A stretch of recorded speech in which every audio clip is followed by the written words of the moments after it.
If I ever went back to work and got a real job, I think that I would like to be the Chief Wellbeing Officer at an organization because well-being, which is more than just mental health and mental health benefits, although those are super important, is a strategic way to make sure that people at work are thriving and that because they're thriving, the company experiences better performance. And so today we talk to one of the most prominent people in the well-being at work movement.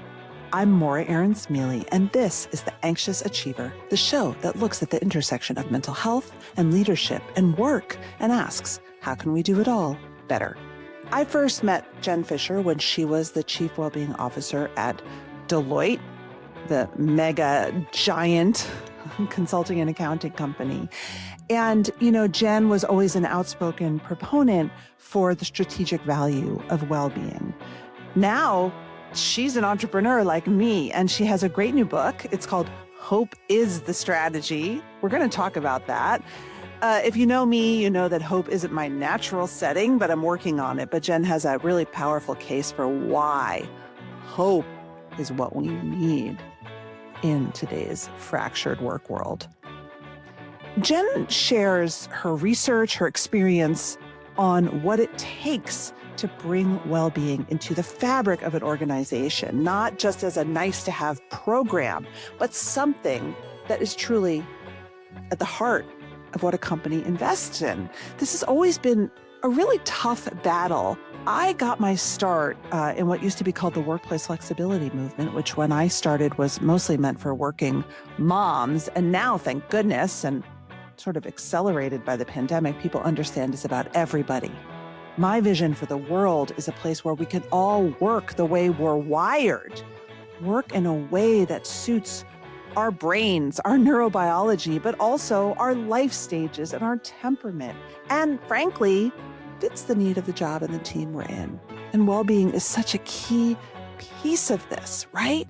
Am I designing work to suit the people who are working for me so that they can all do their best work? Be happy, be healthy, be thriving. So Jen's going to share the ingredients for successful well-being strategy, and we're going to talk about hope. Enjoy my conversation with Jen Fisher. Hi, Jen. How are you? I am doing pretty good. How are you? That's a loaded question these days. No, I know. We need a new salutation. I don't We know what we it do, is, but or I guess I tend to answer it as like in Jen's micro world, everything is pretty good. Just don't ask me about the macro world. I know. I know. Um, so I have a lot I want to talk to you about today, but I think what would be most instructive for my listeners is really getting to the heart of what wellness or well-being at work really is. I think that it feels so fuzzy to people. It feels like it can even feel like bullshit to people. And you are one of the world's experts on this. You know it works. You have the data. So I really want to help build a business. Not, well, God, I hate that saying. I don't want to build a business case because we're always like, I'm going to have the business case. I want to really have people feel and understand what it means by the end of our time today. Does Yeah. that sound okay? Yeah, I love that, and I couldn't agree more. I think it's unfortunate that where we are in the world of workplace well-being is that it often feels like bullshit. And so I would love to unpack that with you. I Okay. have a lot of thoughts. Well, but I wanted to ask you a question first, which is that you were in a corporate role for how many years? 20 well, I was at Deloitte for 23 years. I was the chief wellbeing officer for almost 10 years.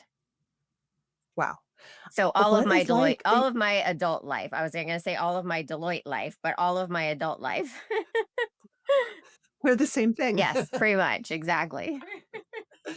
How old were you when you went to Deloitte? Or like were you just out of college or If I was there 23 years, I think I was like 25 years old. Yeah, so oh my gosh. I had one other job and then I went to Deloitte. Yeah. Were you ever an accountant? I realized I didn't actually know that about you. I was never an accountant. I do have a minor in accounting, but I was not smart enough to get past intermediate accounting too. So those people that are accountants will know what that means. But that they call that the weed out class, and so I got weeded out. Nice. What did you do at Deloitte before when you first got there? I was in marketing. Mm. I started my career in marketing. I did marketing for a few of the different industries and business lines, business offerings. And then I became the chief of staff to the chief operating officer. And he went on to become the CEO. I stayed as chief of staff for a while. Came out of that role, that's when I experienced my burnout, which I know you and I have talked about before, and kind of is a Yep. widespread story for people that follow me at this point. And that's what led to my role as the chief wellbeing officer was my own experience with burnout and kind of coming back to work and figuring out how I was going to do things differently. It wasn't like there was a job called Deloitte's chief No. that didn't It exist. didn't exist. No, and it's still in large part. I mean, there's more people that have a that title or something similar. But 10 years ago, it was not a title that existed. I mean, I don't it wasn't even a role that existed I mean, we weren't talking about it. I mean, we started this conversation by saying that, well-being oftentimes feels like BS. I would say it was in large part outside of benefits, something that was even non-existent 10 years ago. It just wasn't talked about in the workplace. So I just think for anyone listening, it's interesting to hear because I think it it's fascinating how you got there, and unfortunately, you had to go through so much pain yourself to get there. Um, so you grew up at Deloitte. You left, you work for yourself now. What is that like? Like, what has surprised you most? What has surprised me most? I, that's a good question. I feel like I have no idea what I'm doing. And I often share that with other entrepreneurs and also my husband who reminds me that I had no idea what I was doing when I was at Deloitte, and other entrepreneurs tell me that nobody knows what they're doing, that essentially we're all making it up as we go along. So um Yeah. that that does make me feel better. I it's exciting, it's terrifying, it's very different not being able to rely on kind of the biweekly paycheck. And I think I have found that, I know you and I have talked more that, I mean, things come in waves, right? It's like everything hits all at Yeah. once, and then there's like this desert of nothing, and you're thinking to yourself like, oh my gosh, am I going to have to go live under a bridge, which is completely Yeah. irrational. But those thoughts do happen. So it's been interesting for me. I miss the kind of the daily interactions with like really smart, passionate people that I didn't have to be so intentional about because they just happened Mhm. as a matter of course. In the corporate space, and I think I have to be much more intentional about making that happen and kind of reaching out to people and saying like, hey, it's been a while, let's connect, or I have an idea, or I want to toss around some ideas or brainstorm with you. It doesn't happen as naturally, so I think that that's been an adjustment. I think for me, um what's been great is I'm still doing the work. I'm just doing it kind of in a different capacity, and I'm doing it in a way that um I can push from the outside, Yeah. which is different. And quite frankly, my not that my voice was inauthentic before. It was absolutely authentic, but it's just a little bit more free to say the things that I think need to be said in the way that they need to be said without worrying about who I'm Yeah. going to piss off. I mean, that must feel really good. I think that what I see you doing that's, like, so cool to me is that you are actually capacity building. When I worked in social change movements, we always paid attention to capacity Yeah. building for social movements, Right. right? And I see you doing that Mhm. because I think that you're bringing experts together to build skills, to expand, what does this even mean? How do we do it? In a really powerful way. So I love to see you literally capacity building for this field that is so new and probably challenging right now. Yeah, well, thank you for recognizing that and acknowledging Yeah. that. I do think that for many people in this industry and in these roles, especially inside of large organizations, but I think generally for all of us doing the work or the people that even care about the work, it can often feel really lonely. Like you are pushing the Mm. boulder up the hill and nobody understands what you're trying to do, or if they understand what you're trying to do, they don't want to support you too loudly just in case that's not something that, is rewarded inside of an organization, right? And so they might believe in it and they're like, yeah, yeah, I got your back. And I'm like, okay, well, can you help push the boulder? So, I think the capacity, I mean, one of the things that I always wanted or felt like I needed when I was at Deloitte was this community, or even knowing who my community was, because those that are working in Yeah. the well-being space, because it is an area that isn't as well defined, meaning, there are people that work in all kinds of different parts of organizations. Like there's not a defined, standardized role for chief well-being officers or heads of well-being and what their role is and what it entails and what they're responsible for. It looks into some degree, it will always look different across organizations, but it looks very different across organizations in terms of ability to access or influence, or even budgets and things like that. And so that's part of also what I think makes it really hard, is because I know when I was at Deloitte, people are always like, oh, well, you're at Deloitte, you must have a gigantic budget. And I'm like, yeah, no, I think I have the smallest budget in the organization.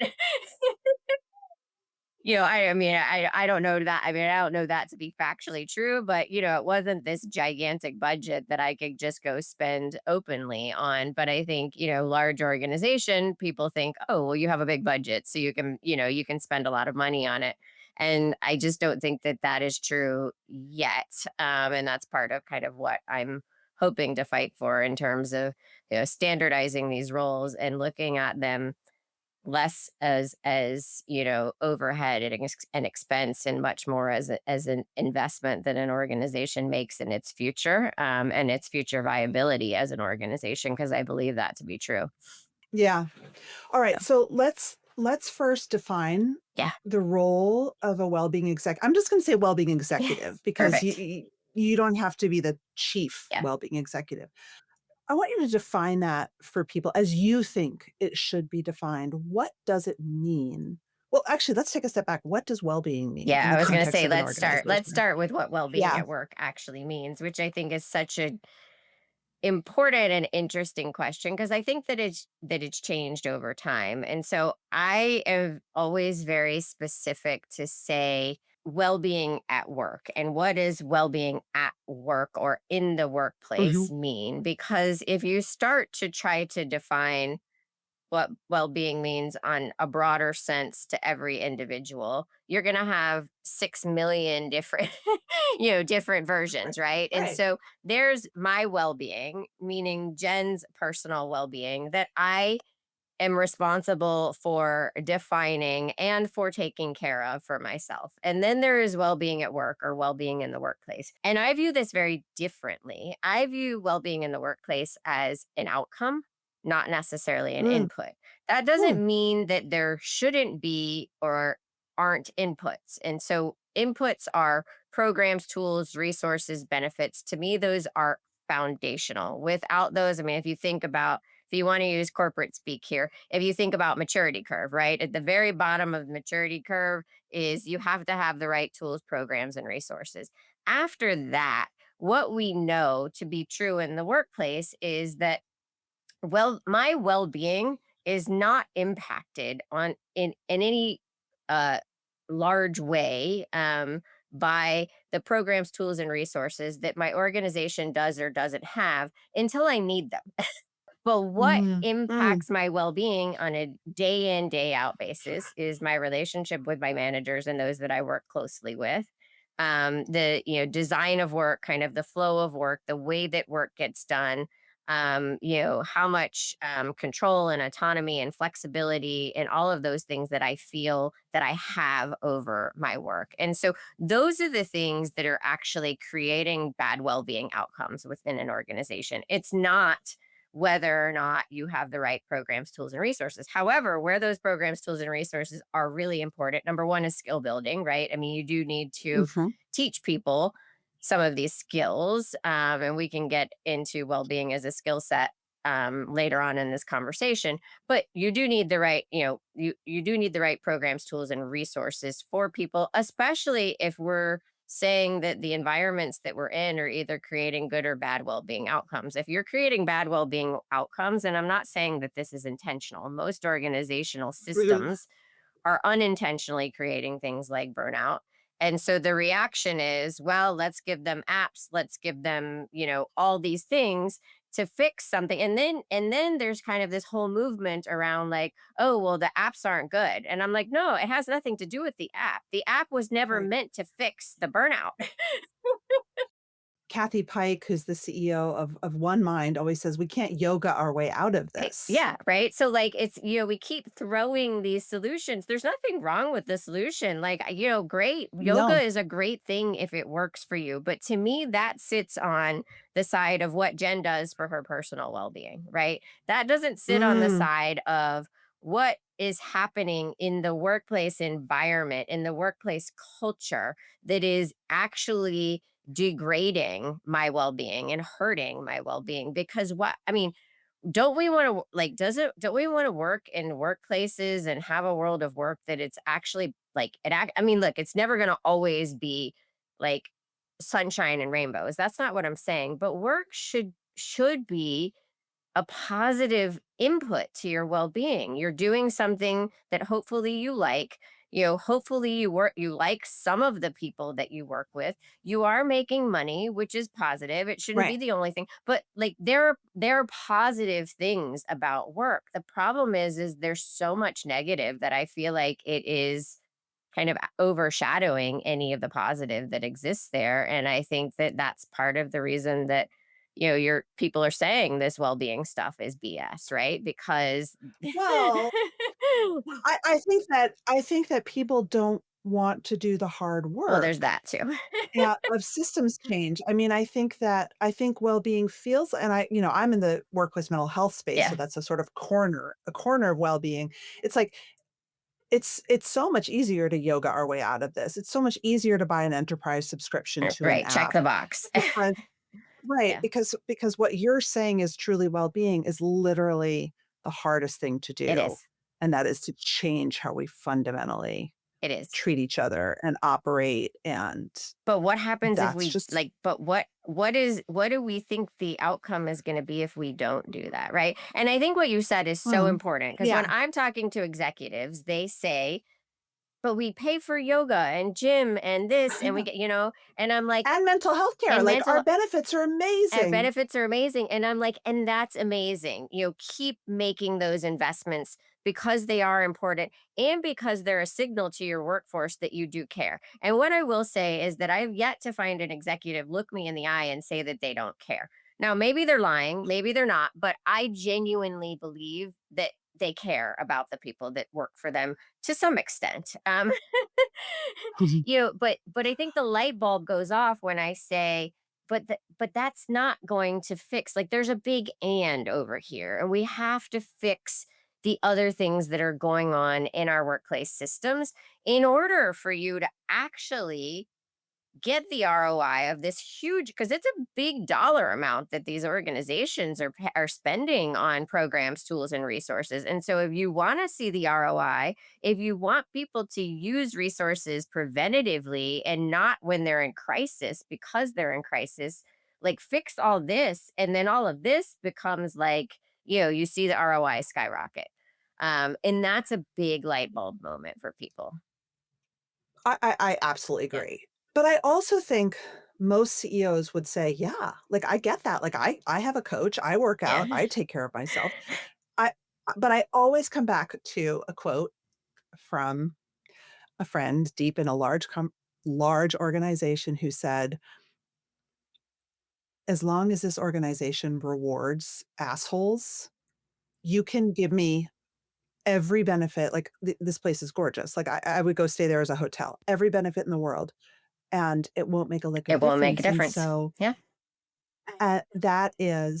that's the crux. And so then I wanna come to, just while we're being provocative, another provocative point, and then I wanna get into the nitty-gritty of someone who is listening is like, "I want Jen's job. How do I get it?"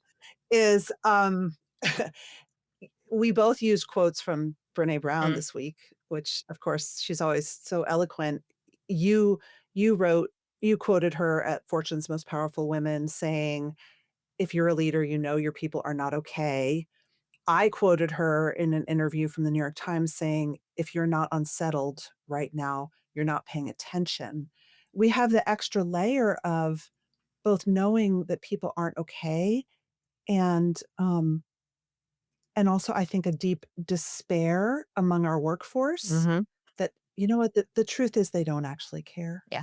They're all gonna replace us with AI Yep. anyway. Like, the fantasy that we lived during the pandemic that they cared about us, it was a lie. Yes. And maybe I just wear rose-colored glasses. I think on a very personal level, executive to executive, they do care. Yeah, Um, Organizations don't care. I mean, an organization is not a person, right? It takes on, it's a machine. And yes, it is run by people, but the AI discussion is fascinating and infuriating and all of the things, because the first thing I ask people when they talk about AI is like, what are you talking about? Like, yeah. we throw out AI like everybody, we're talking about the same. I mean, AI is vast. Right? Are you talking about using Gemini to get, or Claude or Chat GPT to help you create your agenda? Or are you talking about something much bigger and right? So like there's that. So I don't think people understand AI, but Well, they're it doesn't have to be AI, it could be any of the well, worries, I any of the yeah, but I threats, think AI right? is creating a huge worry because the Yeah, narrative is AI is going to take your job. yes. And I actually have an article about this in HBR today, yeah, that why does AI make us so yeah. anxious? Well, I mean, because all we get told is that the narrative is a fear-based narrative. So no wonder people are scared and don't care. Because if I'm just going to get Yeah. placed with AI, what does it matter? You Nope. talked about it is despair. I think it's hopelessness. I have a book coming Yeah, out in January called Hope is the I Strategy. do. And the foundation of that I argue is that much of the burnout and mental health struggles that we're seeing is actually hopelessness. Because if you sit Mm, in despair and hopelessness for too long, if you believe that what you do doesn't matter or that you don't matter, like, how do you think that's going to show up in an organization? Do you really want to have a hopeless organization? You know, yeah. the downstream impacts of a hopeless organization, or an organization that has lots of people in despair. I mean, the other conversation I have with C-suite is like, if 40%, 50%, 60%, if a huge percentage of your workforce in your surveys, in your talent engagement surveys, your pulse surveys, whatever you do, are telling you that they are experiencing burnout, that's not a problem of 40% of individuals. That is an like there is something wrong. And if we don't fix that, like what is the future? And I think when leaders push back on me, I'm like, okay, like, do you have kids? Like, is this the world of work that Mm, you want to create for your kids? Is this that's a what great yeah, like, question. do you want them to still be battling the problems that we're battling, or is it our responsibility as human beings but also as organizations to actually fix these things and to create, I'm not saying a perfect world of work, but a better world of work that A isn't, better I world mean, of right work. now work is harming people. It just is, and to me, I think that, that was part of Brene Brown's message. Her message was much broader. To your point, the world is a really hard place to work in right now. So why aren't our organizations taking it upon themselves to like make life better for people? Like, isn't that what we should care about? I mean, I don't want to get existential Yeah, here, but I I've read know. a lot of It's Charles. easy. I've Yes. read so much Charles Dickens. There's a piece of me that's like, no, this is capitalism. It is. Somebody But actually asked me if it was possible to be hopeful in a capitalist society, and it's a fair question, and the wow. answer is yes. Well, I agree with you on the Yeah. hope piece. I agree that it's helplessness and despair that I think does drive it. So coming back to, I want to pull up your excellent article. I'll link to in the notes. It's a journal article that you wrote in the American Journal of Health Promotion, and it's called The Wellbeing Imperative: What I Learned Pioneering the Chief Wellbeing Officer Role in an They Industry came up with Built that on title for me. Exhaustion. That's a great, I friggin' love that title. I think it's a great title. It's a great title, Um, and it's accurate. I I absolutely love it. So you start off, you talk about the need for a strategy, that well-being has to be strategy, not just support during crisis or programs that we access when.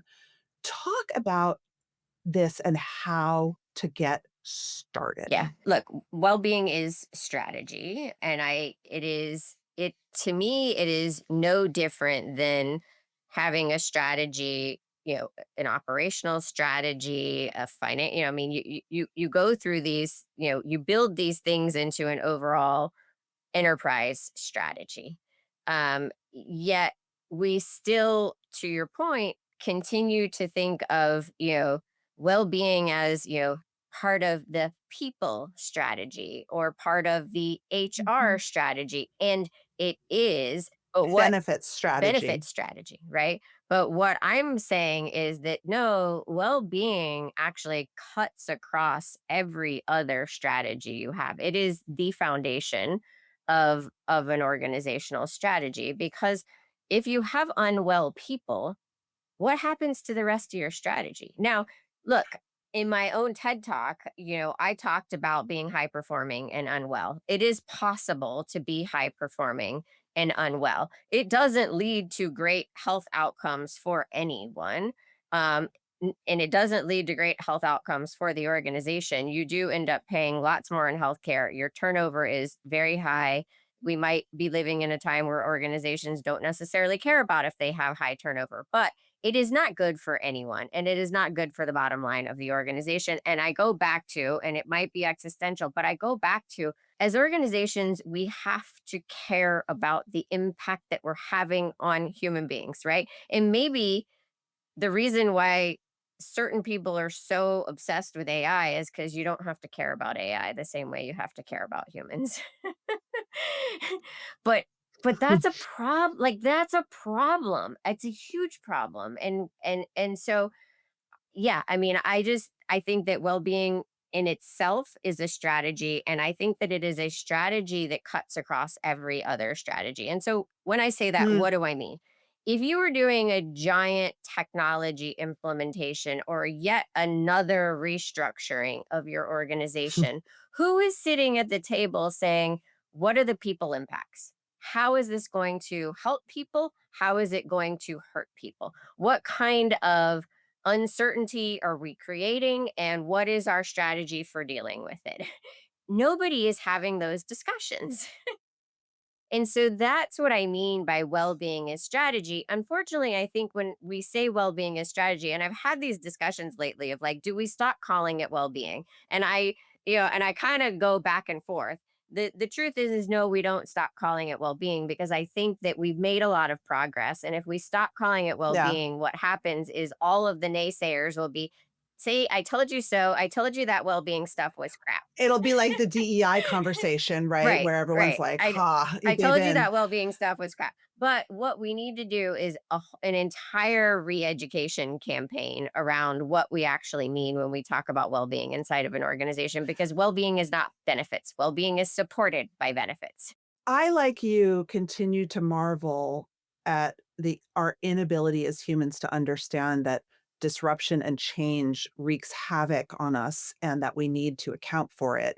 It's like a duh to me. But one of the things that I am really big on right now, and there's a huge, obviously, research base around this, is helping people, executives especially, understand how their autonomic nervous system works and the fundamentals of why this kind of stuff is very hard for us as humans, and it's not our fault. It's actually it's not about I mean, it is about emotions, but it's not about feelings, that it's very base level. And my friend Kate Woodsum is doing this in the field of democracy, that that that the world we're living in right now is dysregulating our nervous systems in such a profound way. Um, what is the resistance at a sort of kind of leadership level to understanding the fundamentals of yet another reorg creates fear, anxiety, hopelessness, and we need to address that.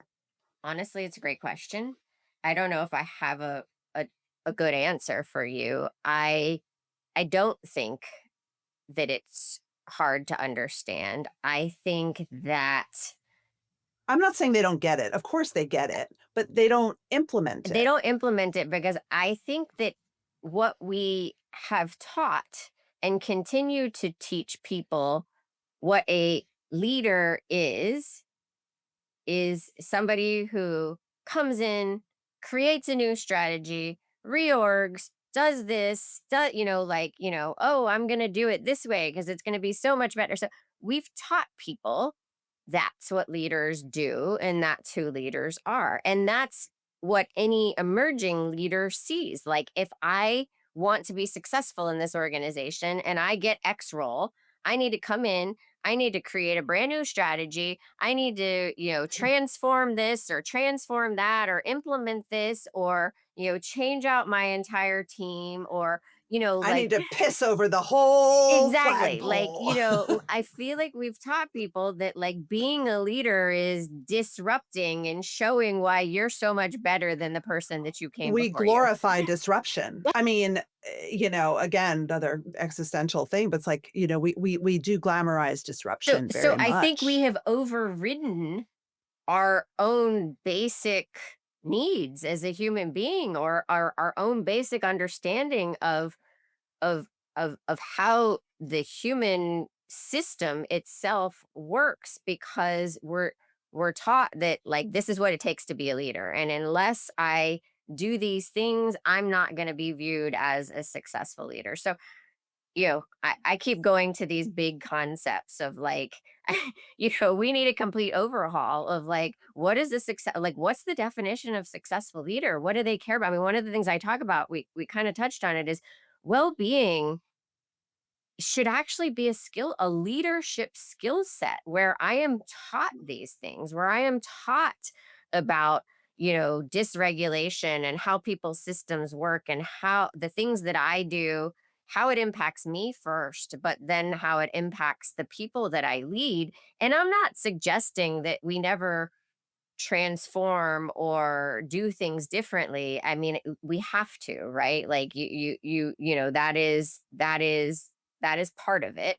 But ch- it's almost like, okay, don't not like reorg or not maybe we shouldn't do it as much, but but Can what I is can it I like? I You can transform, you can change, you can create change, but what is it that you're doing to take care of the people in that process? And that's why I yeah. think this role of chief well-being officer, well-being executive, you have to have a seat at the table. It can't be buried. Mm. No offense to my people in HR. I love you. I spent the majority of my career in HR, but somebody has to be sitting at the table going, what are the people impacts? And it's probably not the chief people officer or the CHRO, because their responsibility is something completely different.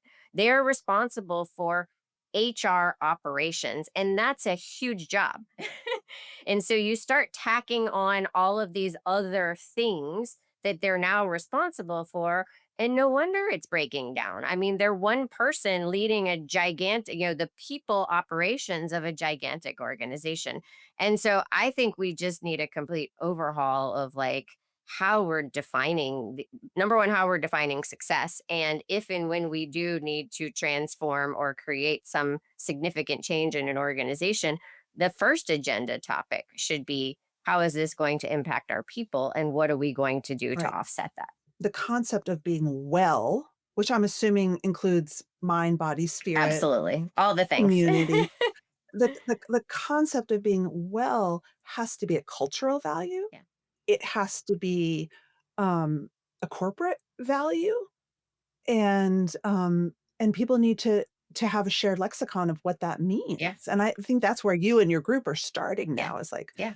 what literally, what does it mean to be well? And if a company has wellness as a value, Right. what is that? It doesn't mean that you have, yoga classes and meditation apps. I mean, those are great again, but what is it means that I have a deep understanding as a leader, and this should be part of the leadership requirements as you move through the ranks, so to speak, right? You need to understand these things. You need to understand how the systems and the ways of working and you have to understand how these are impacting people, because as Brené Brown said, as you said, as every other leader that I know and follow has said, the people are not okay. And by the way, leaders aren't okay either.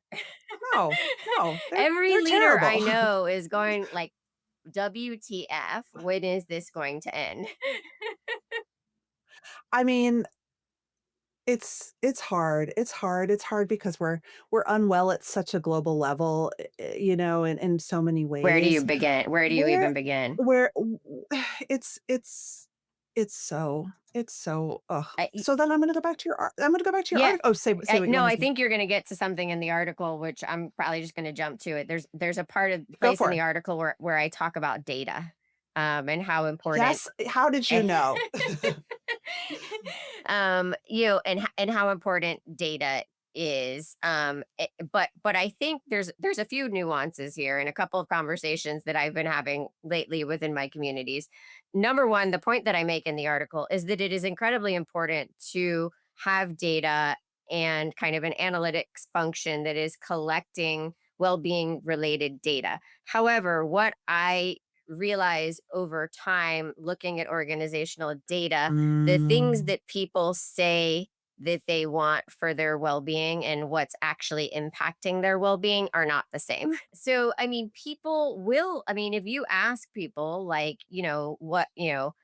what they want for their well-being, let's give an example of like, I want to be able to fully disconnect when I'm on vacation.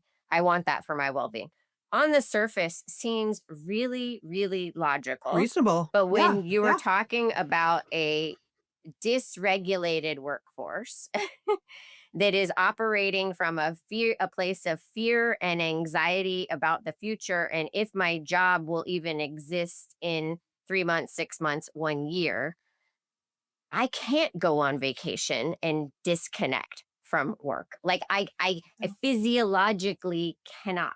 Right. I'll be so obsessed with what's going on, I won't be able to have any Right. time to have So fun. yes, that sounds like a great benefit. Yes, we want you to disconnect. But if I don't trust you, if I don't believe that my future is brighter here and then what I do matters and that who I am matters to you and that you might just lay me off tomorrow, the last thing I'm going to feel comfortable doing is taking a 3-week vacation and disconnecting. Now, you can say that the younger generation is like, screw it, I'm doing it because they might lay me off tomorrow and I'm not going to sacrifice Mhm, my life for a job. And by the way, they aren't wrong. So that's what I mean when I say those things is like, yes, mhm. people want autonomy, they want control, they want flexibility, they want to determine when, where, and how they work. However, if the people that are getting promoted are the people that go in the office and sit in a cubicle because the boss is there every single day, but my life doesn't allow me to do that for other circumstances because I'm, for example, an elder caregiver, as I know you are, right? So, but that's what, so that's what I'm saying when I'm, like people will tell you they want one thing, but we're so dysregulated, to use Brené Brown's word, right? Like we're not okay. So Mhm. those sound like great things, but in practice, they don't actually work. They're not making anyone feel better. Um, What does make people feel better? If you could rank it, if you could rank the most powerful levers from your experience, what does make people it's weller? yeah. I mean, it's interesting, and part of the reason, and this is not self promotion, but the reason I wrote the book Hope is the Strategy is in Gallup. It's funny, when I announced my book, Gallup came out with their global leadership report, which said, which I think was surprising to a lot of people, that the number one thing that people want from their leaders globally, worldwide, in every sector, not just business, government, is hope. And they said that it hope by outranked trust and compassion. And yeah, Wow. and the reason it outranked trust is because trust maintains the status quo. Hope actually gets people to move forward. Like hope is the thing that's like, wait, I believe in a better future. So trust is really important. I'm not saying that it's not. It's absolutely important. That's what you like, that's what people you need to trust you in order to even get to hope, right? If I don't trust you, but we also haven't taught leaders how to be hopeful leaders or how to communicate in a hopeful way. We talked about AI, most of the narrative that we hear is a negative narrative. It's a fear-based narrative, right? And so how can we expect people to be hopeful or trusting when everything that we hear is fear-based? Well, we don't understand narrative change. So in my previous life, I was I an know expert this at is narrative this is change for this is social your movements. this is This your is like bread and I'm butter. like, bring it on, baby. But I think that I recommend everybody go learn about public Yeah. narrative. Look at the work of Marshall Gantz, Mm, Ganz, yeah. at Harvard, and he did it. He did it for Obama. Not to get political, but like No, but that. but That his campaign is, slogan was hope. it's right. And when we think back to crisis leaders, we think back, of course, obviously to Churchill. They acknowledge the suffering Hmm. and then they help us see the light. Exactly. I think I'm so excited for your book because like we all in our hearts, we just want one little kernel of Mm. hope Yeah. to hang on Yeah. to. We need that. I mean, if we don't have it, what the hell are we doing? I feel no hope about AI. Yeah. And now my P doom is very high, and I'm a cynical person by nature. I'm not unlike you. I have no rose color. I have like black color glasses. Okay. Personality We wise. we need each other. We meet in the middle, We and need that's each other. probably yeah. But I agree with you that the public narrative around AI is completely threat driven. Yeah. And there's no leader who's stepping up and saying, "We could co-create this incredible thing together." That's a narrative problem, and I think if Sam Altman had a chief wellbeing officer who could help him architect that Yeah. strategy, the Yeah. world would be a different Yeah. place. And oh, by the way, organizations need people to co-create. I mean, again, I go back to this idea of, I guess we're just going to force this on everyone. And then what? We're going to expect them to be excited and hopeful about it? Like human beings don't work that way. That's why, transformation, you lose the trust of people. Transformation after transformation after transformation, we have leaders that are telling us, oh, but this one is going to make everything better. And it doesn't make everything better. And sometimes it makes things worse. And so then, we need to we need to co-create the future of work and AI. Because by the way, AI is here to stay. It's not going away. And so it is important, critical for all of us to say, okay, what is my role in this and how do I help co-create this? Because there's a lot of, I do think there's a lot of promise for AI. but not on the path that we're on. Right now, it just feels like an arms No. race, But I guess said better is there could be a lot of promise for how AI and humans, you know, complement each other or benefit from, how humans benefit from AI in the workplace. You should check out, I actually am gonna have him on the show, and I interviewed him for my HBR article. His name is Lee Gonzalez. He's Mm, at BetterUp, which we know is like a coaching yeah, app, coaching company, but they have developed such an innovative internal program called Flight School, where they get really deep on the emotions around AI and then actually create cohorts at the company to I sort of love that. co-create an AI vision, I mean, going, that's beautiful. why isn't every company Why doing isn't every this? company doing it? Exactly. Right. And so I'm not, and I don't think that's rose colored glasses. I don't think that that's black colored glasses No, either. But like, practical. yeah, but like, where are we meeting in the middle to make sure we're not hurting the humans? Right. Like, I keep going back to that. Like, why are we hurting the humans time and time again? Oh, my dear. I mean, listen, anyone who's read their history knows I know. why. I know. One one of the things that I thought was fascinating in your Sage article is that middle management is the make or Yeah. break layer. Yeah. Why? Because middle management is typically the layer that has, the broadest impact in terms of, people reporting to them or the people that they impact. And so lots of research has shown the impact that manager has, that the manager has on your mental health, right? And Yeah. so but also, and so we know that, right? But where at the angle that I come at in the article is that we also do nothing to really support and protect and promote these managers and teach them these skill sets. And so, managers, I've always said that the manager role in every organization is the hardest job because you get hit from every side. Yeah. Like you're getting Yeah. hit from the top, the side, the bottom, and so we need to support our managers and create training and spaces where they can develop the right skills that are needed to lead. Another, I keep quoting Gallup, and I promise I don't work for them.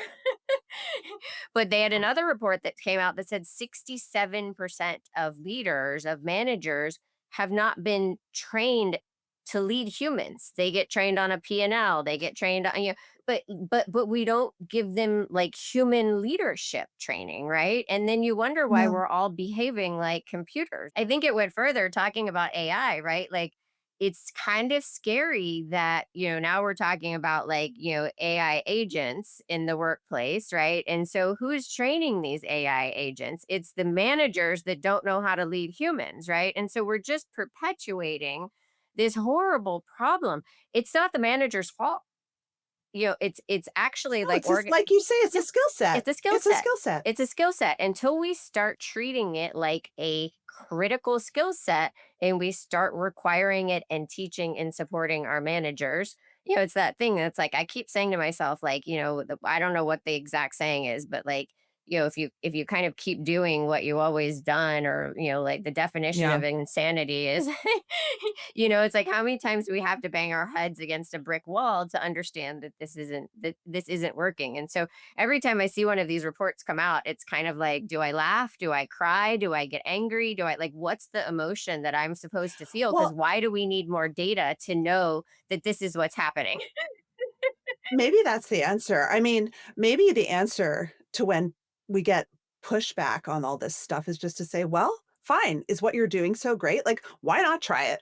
Because like everything you've done before. I mean, I I think there's something to that. Psychologists who study this stuff, like Mark Brackett, will talk about. Yeah. They call it hashtag the emotion revolution, right? Like we are which I actually find is a very hopeful framing. It's like we are entering a world in which we have social and emotional learning. Like my kids are more emotionally intelligent than the average manager. Yep. Why? Because they started learning it when they were 4. Right. Right. And so I find very hopeful the vision that like we're finally getting it. We're finally going to try this stuff because, hey, nothing else worked. I find that hopeful. I find that hopeful when I spend time with the, I'm generalizing here, so forgive me, but when I do spend time with the younger workforce, there's a lot of hope there. My fear is Yeah. that we cannot And some allow. very well therapized older people. Yes, exactly. That's why I said I'm generalizing. So it's not everybody. And I'm one of those older people, right? So like I've made lots of those mistakes that it's not Oh judgment, my it is God. learning. But my fear is like I'm very hopeful that when I spend time with them and they are the future leaders. And so my fear is how do we make sure that the system doesn't change them the way that I mean, they're to your point, they have a higher level of EQ and all those things, but the system has a way of changing people. Yeah. Well, look what it So incentivizes. exactly what it incentivizes. If we started incentivizing, we can continue to incentivize the financial and operational metrics, but we also need to incentivize, or we need to balance it a little better with real human outcomes. If these metrics are hurting people, we should take a good look at ourselves and our organizations and say, is this really who we are and who we want to be? So tell me where the state of the art is in the workplace well-being field. Are there metrics that you're developing? Is there an index? Is there training? What's exciting and what should people know? So there are a lot of metrics and there is a lot of data. I would say that kind of the best study that exists is the one that the University of Oxford did with Indeed. It is certainly the most robust study, and it's very very well done. But I still think that it is missing many of the human outcomes. It looks at Mm, what organizations are investing in, what organization like so what they're investing in, but it's not actually looking at are those things helping? And right. Oh, so oh, it ties, an organization's investment to their stock price and it shows a positive correlation, which I think is good. But again, I still believe that you can have lots of unwell people in an organization. I mean, some of these large organizations are successful despite themselves. So they have a lot of really smart, caring people that work inside of their organization. And if you have a lot of really smart, caring people that work inside your organization, you need to take care of them. So that's right. I think we have some of the metrics. I don't think we have a complete picture of the metrics. That is measuring human outcomes is a harder nut to crack.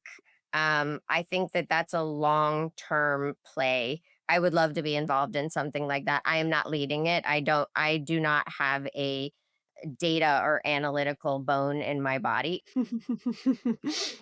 The matter. Is there a university or a think tank or a research base that is happening that people could check out I for mean, I my would check out the data work that the University of Oxford, their Wellbeing at Research Center Oxford? is doing. Yeah. I think that's one of the most advanced in terms of their thinking on this, and they do have some research around the fact that programs like yoga and meditation apps and things like that aren't cutting it, and so they do have that data. But what I would also say when it comes to data that I caution people on is I think data is important, but we get very consumed with the data and the data isn't changing anyone's minds. We know that, right? Like we have all No, the data we could ever we have want, all the right? data. Right? Like that's why I said, like, there's another report, and I don't know if it's to laugh or to cry or to what. So I'm kind of leaning into the emotions of it, right? Like I'm leaning into like, is this really what you want? Like, is this the kind of leader you want to be? Is this how you want to be remembered? Is it speaking in the language of business, right? Like, I'm not going to go and sit with a CFO and be like, yeah, this yoga program you guys are doing is really banging, like, because the CFO, unless they're really into yoga, is going to be like, what, Yeah. like, what are you talking about? So you have to kind of know the language to the right business language to speak to get the people, at least in the boat. I don't, at this point, I don't even need I don't need them to be rowing. I can row. I just need them to Yeah. be in the same boat. And then little by little we can get them to row. And so look, I think we've made a lot of progress. I really do. I think we're hard on Yeah. ourselves. And this is a long-term play. We're not going to solve this year, next year. Maybe in 5 years you will be able to look back and see, some progress. And I think that that's the way we have to go about it. And that's actually how I look at hope too, right? Like hope is not, Mm. the thing that changes everything, right? It is Well, actually, what's the next step? What's the next step that I what's the can next take? And step? what's the next step that I can take after that? Sometimes I worry, you know, one of the things that I know I learned about confidence is that confidence is the unique mixture of can do and this can happen. Like, I can do this personally with my own agency, and the circumstances can make this happen.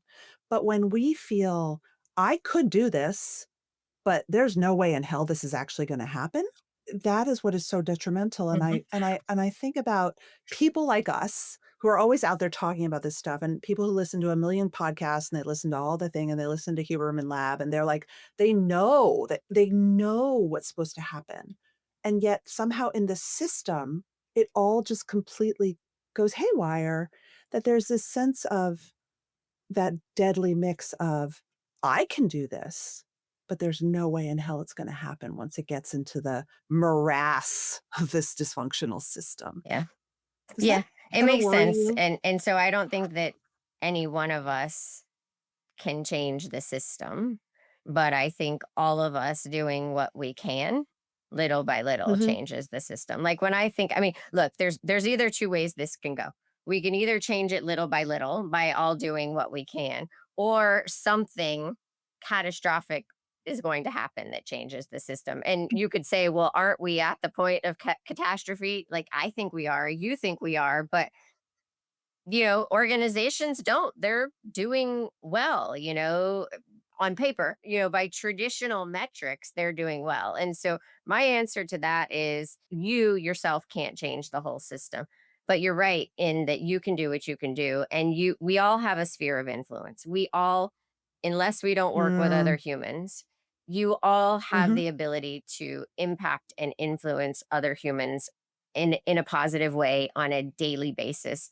And if we all just took that on, I don't know, would that change the world? If every person's goal was like, let me impact people positive, like let me leave people better off than when I found them, every single day of my life.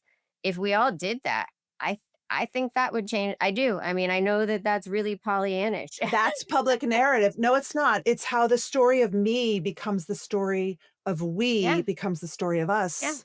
That's it. yeah.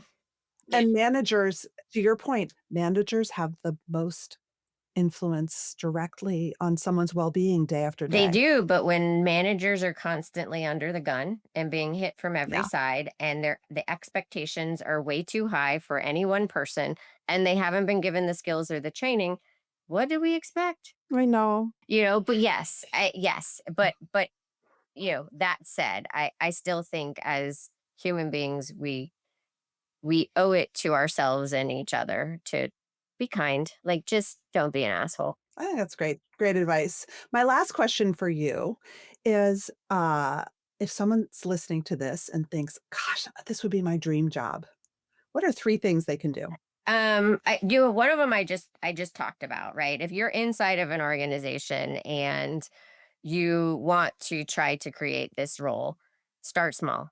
Start within your team, start within your sphere of influence, go to your direct boss and appoint yourself as the, well-being advocate or ambassador for your team, and start little by Mm, little. Start talking to the 3 people you work most closely with about, what's our workload look like? How is our work designed? How can we support each other better? What are some things that we can do differently? Looking at meeting cadence and meeting schedules and, things like that. Um, and those, I mean, honestly, I came into the role and I had a quote unquote role, but what most people don't know is that the role started out as 25%. and then it was 50%, Hmm. and then it was 100%. Everything I did was incremental, and everything I did was a pilot, because I figured out early on that if I positioned everything as a pilot, most people would be like, "Oh, it's just a pilot. I'm not going to like nothing's going to happen or nothing's going to come of this," until something came of it, and then everybody wanted to know about it. And so you involve the people that you can, that you're connected with, and you involve the people that, at least initially, are going to be supporters. Because I mean, you almost think about it as like, how do I build a movement, right? Because once you get enough people on board, it's hard for anybody to say no. It's easy for you to say no to me, as if I'm your leader and you're sitting in front of me, I can be like, no, we don't have time for that. But if there's 12 of you sitting in front of me saying, hey, Jen, we want to do this, I'm going to be like, well, shit, we got to do this. Whether I agree with it or not, I kind of have to say yes, because there's 12 people sitting in front of Yep. me. So Yep. that's kind of how I tell people, like, inside of organizations, if regardless of your role, but if you want to build your role, that's kind of how I would suggest, building it is, kind of doing it on, not that any of us need any more work to do, but doing it a little bit on the side of the desk, and building a movement behind it so that there's a wave, and it's harder for leadership to say no. Otherwise, if you're trying to do this kind of outside of an organization, or you want to apply, I mean, it's hard right now to apply for these roles within organizations, because they are just so different and diverse. They tend to sit in HR or benefits. Sometimes in certain organizations, they sit in operations, but they're still unfortunately few and far between. But I would get involved in, industry conferences and other networks Mhm. where, people like you and I, Morra, hang out, and start to learn and grow, and start to do your research, and, a lot of people do different certifications and things like that, but just continue to kind of grow your knowledge in this space, so that, if and when the opportunity presents itself, you've done the work, and you at least have some of the credentials that will get you there. Yeah. Yeah. Yeah. So, Oh, Jen, thank you so of much. course. I feel hopeful after this conversation. I really appreciate your time. Absolutely. I will have these conversations with you anytime. You know that.